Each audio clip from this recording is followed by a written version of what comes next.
Hello students, good morning to all of you. Class 12th, lecture number 3, unit chemical kinetics. So in the last lecture we have discussed about rate of chemical reaction or slow reaction, fast reaction and moderate. Now we are proceeding with the same topic but with another examples. So let's start. Examples of type B reaction. Type B means fast reaction. ठीक है. So fast reaction के अब हम examples देखते हैं कौन कौन से हैं.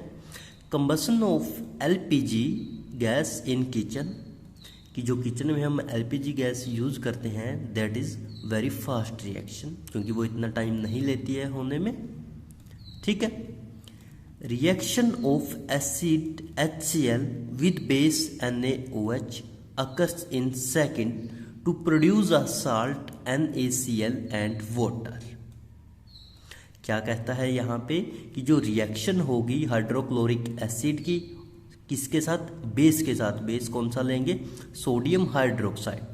कहता है ये जो रिएक्शन होगी एसिड और बेस की अकर्स कर जाएगी सेकंड के अंदर होगी, और जैसे ही रिएक्शन होगी ये हमें प्रोड्यूस करके एक प्रोडक्ट देगी. क्या देगी, सोडियम क्लोराइड और साथ में वाटर के मॉलिक्यूल्स.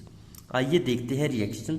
ये लिया हमने एसिड हाइड्रोक्लोरिक और ये लिया हमने बेस यानी कि सोडियम हाइड्रोक्साइड. जब दोनों को केमिकली रिएक्ट करवाया तो इन्होंने क्या प्रोड्यूस कर दिया यहाँ पे, NaCl यानी कि सोडियम क्लोराइड, और साथ में क्या निकल गया, वाटर. अब ये रिएक्शन हुई कैसे है वो समझना है. आप लोगों ने स्टार्टिंग में ही पढ़ा था कि जब हम फास्ट रिएक्शन पढ़ रहे थे, ये हम फास्ट के ही एग्जाम्पल पढ़ रहे हैं, तो फास्ट में हमने बोला था कि आयनिक रिएक्शन होती है. आयनिक कैसे, जैसे ये HCl है, HCl को अगर मैं ब्रेक डाउन करूँ तो कैसे होगा, H+ और Cl नेगेटिव. ऐसे ही इधर Na+OH नेगेटिव, प्लस माइनस. ठीक है. तो क्या होगा, जो ये H+ है, जो इधर Cl नेगेटिव है, Na पॉजिटिव है, OH नेगेटिव है, तो जो इसका Na पॉजिटिव है और जो इधर Cl नेगेटिव है, ये पॉजिटिव और नेगेटिव आपस में जुड़ जाएंगे. तो Na ये और Cl ये मिलके क्या बन गया, सोडियम क्लोराइड. NaCl की क्या हो गई, फॉर्मेशन, और बच क्या गया, इधर OH नेगेटिव उधर H पॉजिटिव. तो ये दोनों आपस में कंबाइन हो जाएंगे, आयंस है, अपोजिट चार्ज है, सो दे मेक वाटर. सो ये थे हमारे पास फास्ट रिएक्शन के कुछ एग्जाम्पल्स. ठीक है. उसके बाद देखिए एग्जाम्पल्स ऑफ ए यानी कि स्लो टाइप रिएक्शन. अब हम देखते हैं स्लो टाइप की रिएक्शन जो बहुत स्लो हो रही थी.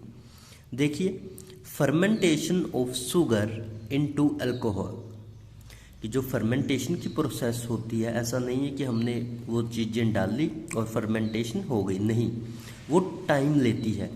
और उन्हीं का एग्जांपल लिया है कि शुगर की जो फर्मेंटेशन करते हैं इनटू अल्कोहल्स में, जब वो कन्वर्ट होता है तो वो जो प्रोसेस है काफ़ी टाइम लेती है.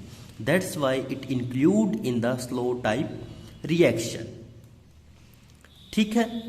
उसके बाद कहता है chemical breaking down of rocks, जो बड़े बड़े पत्थर्स होते हैं, जब पत्थर को क्या किया जाता है कि उन्हें काट कर रास्ता बनाया जाता है पहाड़ी इलाके में, तो वो केमिकल ब्रेक डाउन होने में, ऐसा नहीं है कि वो अपने आप भी ब्रेक डाउन हो जाते हैं, और हम जब रास्ता बनाते हैं तो हमें भी करना पड़ता है विस्फोट करके. तो जो केमिकल ब्रेक डाउन होगा ना, उनका अपने आप जो होगा वो बहुत लंबी प्रोसेस होगी, लाखों साल लग जाएंगे उनको खुद को ब्रेक डाउन होने में. तो यानी कि वो किस टाइप की रिएक्शन होगी, अब स्लो टाइप की रिएक्शन. ठीक है, टाइम कंज्यूमिंग.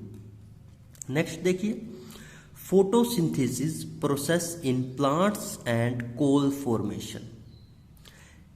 कहता है जो फोटोसिंथेसिस की प्रोसेस होती है प्लांट्स में, ये भी क्या है, एक स्लो प्रोसेस है. ऐसा नहीं है कि प्लांट्स को सनलाइट मिली और क्लोरोप्लास्ट मिला और फोटोसिंथेसिस की प्रोसेस होगी, नहीं, वो टाइम लेगी प्रोसेस. और अगर टाइम लेगी तो इसका मतलब क्या हुआ कि वो प्रोसेस कैसी है, स्लो प्रोसेस है. नेक्स्ट एग्जांपल है कोल फॉर्मेशन, जो कोयला बनता है, कोयला भी ऐसा नहीं है कि एकदम से हम भट्टी में डाल देते हैं लकड़ी को और बन जाता है, नहीं, वो भी टाइम कंज्यूमिंग प्रोसेस होती है। ठीक है, so that's why they all are include in the slow type reaction. Clear? Next चलते हैं मॉडरेट पे।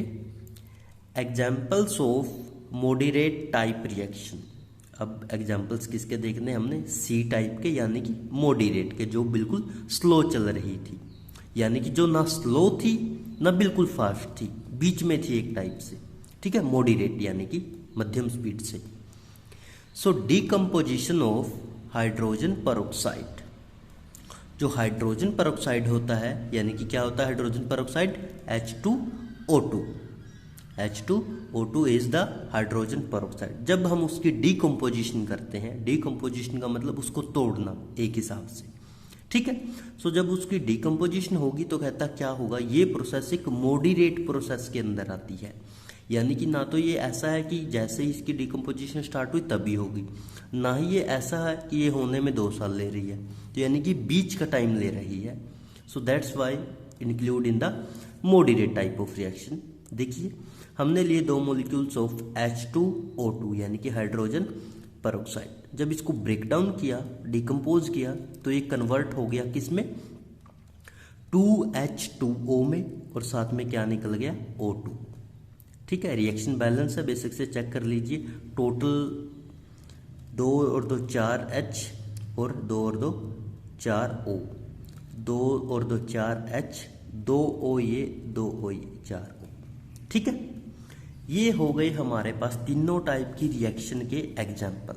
आपकी बुक में दिया हुआ भी है कि can you think the another examples of these types of reaction. So हमने ये उसी का आंसर किया है कि फास्ट के भी हमारे पास अलग से एग्जाम्पल है, ये आपकी बुक्स में नहीं है, ऐसे ही स्लो टाइप के और ऐसे ही मॉडरेट टाइप के।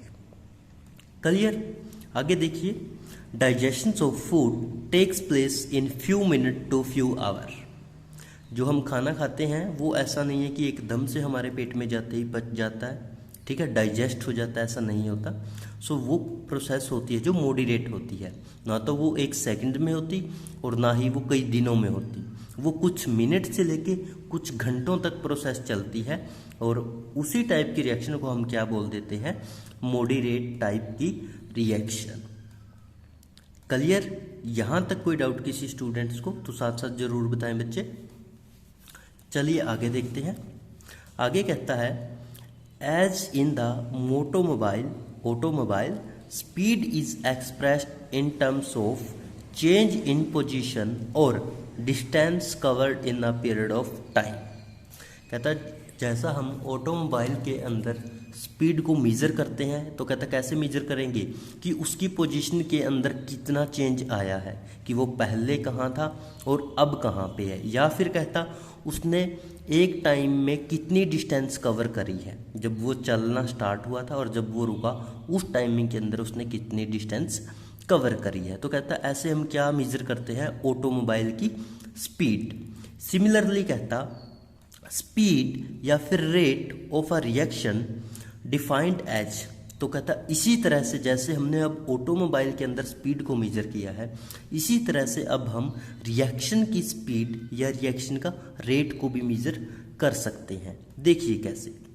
कहता change in concentration of a reactant और प्रोडक्ट इन यूनिट टाइम, कि एक यूनिट टाइम के अंदर रिएक्टेंट की कंसंट्रेशन में या प्रोडक्ट की कंसंट्रेशन में जो चेंज आता है उसे हम क्या बोल देंगे?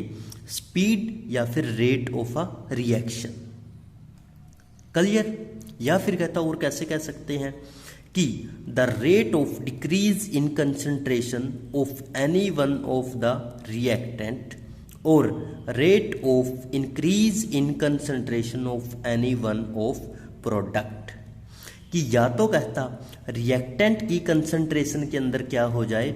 डिक्रीज आ जाए, एनी वन ऑफ रिएक्टेंट, किसी भी रिएक्टेंट की कंसंट्रेशन के अंदर डिक्रीज आ जाना, या फिर increase in any one of product, या फिर प्रोडक्ट के अंदर क्या हो जाना? उसकी कंसंट्रेशन के अंदर इंक्रीज हो जाना। रिएक्टेंट डिक्रीज और प्रोडक्ट इंक्रीज, या फिर चेंज इन कंसंट्रेशन रिएक्टेंट की भी और प्रोडक्ट की भी with time, so that is known as speed या फिर rate of a reaction. Clear? यहाँ तक बिल्कुल सिंपल वे में करवा रहे हैं। फिर भी किसी को कोई डाउट है तो आप साथ साथ कमेंट जरूर कीजिए। Thank you so much. कल नेक्स्ट करते हैं।